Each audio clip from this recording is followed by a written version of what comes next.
गुरु दिवस रे कला ब्यास पिंधिले निखिल ओडिशा अनुदान प्राप्त महाविद्यालय 488 वर्ग शिक्षक और कर्मचारी आग को राज्य सरकार समस्यार समाधान न कले कार्य बंद सह राजरास्ता कोल्हाइबा नहीं संघ चेतावनी देइछि। दीर्घ 35 वर्ष धरी न्याय्य दाबी हासिल वंचित रहिबा जोगु सेमाने शारीरिक मानसिक एवं आर्थिक चापरे अछंती। दीर्घ दिन स्वल्प दरमा दे प्रतारित करने सहित सेमानंक मर्यादा क्षुण्ण करा जाइछि। एही चरम अव्यवस्था को नहीं क्षोभ प्रकाश पाइबा सहित त्वरित समाधान पर दावी करिछि संघ।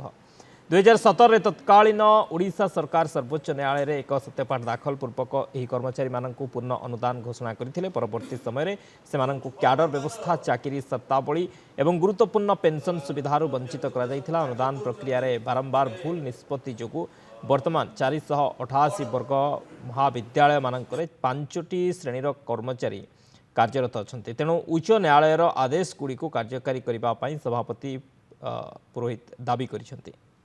जो आम कला बेच पिंधिचे एटा गोटे प्रतिवाद स्वरूप आम पिंधिचे जेहेतु आम बारंबार नेहुरा है सत्वे सरकार आमको चाकरी शर्तावली पेंशन एपर्यंत दे पारि नाहंती। यथाशीघ्र सरकार आमको चाकरी शर्तावली पेंशन लागू करंतु। आम दाबी करूँ सरकार को जे आम महाविद्यालय भितर जो 6 प्रकार कैटेगोरी लोक काम करुछंती तो एमानकु मानकु नेकी अनेक प्रकार जो नियम लागू अच्छी सरकार गोटे नियम अंडर समस्त को आणतु जद्वारा ये कॉलेज मानकरे गोटे स्थिरता आसीबो। समान नियम थाइकरी गोटे कॉलेज रे समान चयन प्रक्रिया थाइकरी विभिन्न लोकों को भिन्न भिन्न भाव में से दरमा दि जाउची।